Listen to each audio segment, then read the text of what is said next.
Class with J പിയിലേക്ക് സ്വാഗതം. ഇന്ന് നമ്മൾ എഡ്യൂക്കേഷൻ മിനിസ്റ്റേഴ്സ് എന്ന ടോപ്പിക്കാണ് എടുക്കുന്നത്. ഇവിടെ രണ്ട് എഡ്യൂക്കേഷൻ മിനിസ്റ്റേഴ്സ് ഉണ്ട്. ഒന്ന് first education minister of India Maulana Abdul Kalam ആസാദും first education minister of Kerala Joseph Mundassery മാഷുമാണ്. അപ്പം ആദ്യത്തെ education minister of India Maulana Abdul Kalam ആസാദിനെ പറ്റി എല്ലാ കോമ്പറ്റേറ്റീവ് എക്സാമിനേഷനും ചോദിക്കുന്ന പ്രധാനപ്പെട്ട 4 ടോപ്പിക്കുകളാണ് ഇവിടെ പറയുന്നത്.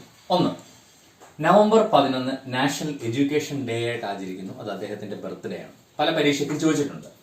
2, he was the president of INC from 1940 to 1946. 1940 തൊട്ട് 46 വരെ ഇന്ത്യൻ നാഷണൽ കോൺഗ്രസിന്റെ തുടർച്ചയായിട്ടുള്ള പ്രസിഡന്റ് ആയിരുന്നു Maulana. And he was the main organiser of Darshana Satyagraha 1931. 1931 Darshana Satyagraha എന്ന് പറയുന്ന ഒരു സത്യാഗ്രഹത്തിന് പിന്നിൽ പ്രവർത്തിച്ചത് മൗലാന അബ്ദുൽ കലാം ആസാദാണ്.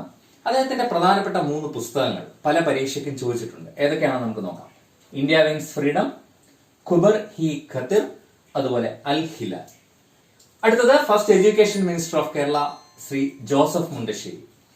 ആദ്യത്തെ മുണ്ടശ്ശേരി മാഷാണ് ആദ്യത്തെ എഡ്യൂക്കേഷൻ മിനിസ്റ്റർ. അതിൽ അദ്ദേഹം he introduced first education bill of first EMS ministry in 1957. 1957 ആദ്യത്തെ വിദ്യാഭ്യാസ ബില്ല് അവതരിപ്പിച്ചത് മുണ്ടശ്ശേരി മാഷാണ്. അത് പിന്നീട് വിമോചന സമരത്തിലേക്കും പിന്നീട് ആദ്യത്തെ മിനിസ്ട്രിയുടെ താഴെ പോകുന്നതിലേക്കൊക്കെ അത് കാരണമായി. And he was the VC of CUSAT. അദ്ദേഹത്തിന്റെ പ്രധാനപ്പെട്ട പുസ്തകങ്ങൾ പല പരീക്ഷയ്ക്ക് ചോദിച്ചിട്ടുണ്ട്. അദ്ദേഹത്തിന്റെ പ്രധാനപ്പെട്ട നിരൂപണങ്ങൾ ഇതൊക്കെയാണ്: കരുണ നിരൂപണം, മാറ്റുലി, അന്തരീക്ഷം, കാവ്യപീഠിക, രൂപഭദ്രത. അദ്ദേഹത്തിന്റെ ആത്മകഥയുടെ പേര് കൊഴിഞ്ഞ ഇലകൾ എന്നാണ്.